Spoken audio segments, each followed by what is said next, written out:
Let's simply whip it up. Today, we're gonna learn about making Mrs. Wag's ketchup. However, my schedule today does not allow me to sit and do the directions. So I'm gonna try to critique it and do it a little Teresa style. Taken all of my tomatoes, I've washed them. I cut the cores out, I cut the bad spots out. I am going to put them in my blender and I'm going to blend them up super, super fine. Then I'm gonna pour it in the sifter because for ketchup, I don't want all the seeds and the skins and that in there. Tomato juice only. The recipe calls for about 18 tomatoes per batch. Pretty close to doubling that, so I'm just gonna do 2 packets and put this on the stove. Okay, so 1 packet calls for 1 tomato paste. I'm doubling the recipes, doing 2 packets with the amount of tomatoes I had. 4 cups of vinegar. Now whisk that up and get that tomato paste all broke up in there. You want to bring this to a boil.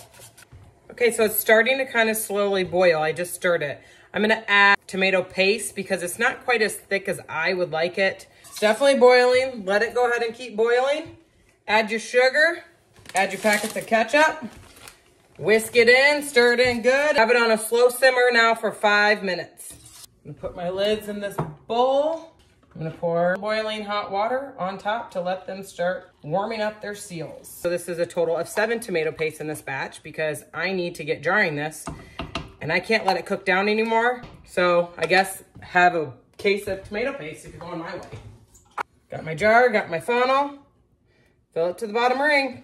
Use your rag, wipe the top. My magnetic, put it in my ring. Tighten the lid down because we're gonna have to water bath them. Put it in your pot. Make sure you have the bottom liner so the jars are not sitting directly on the bottom of the pan or they will break from the heat. I got the water over top. I got the burner now on high. I'm gonna cover this up and let it start to boil. Okay, as you can see, it's boiling. Turn the heat down to medium low or just slow boil and do this for 40 minutes. Then shut it off. I'm gonna just leave mine in the pot until tonight when I wanna remove it. The whole point of this video was to figure out, do we like Mrs. Wag's ketchup? If I would have cooked it the way they said it, I'm sure I didn't have to add all that tomato paste. Now, I don't know if any of you guys have ever done this. Frito scoops, just dip it in your ketchup. Tastes like a French fry. Grab a scoop. I think it tastes like ketchup. All taste and no waste.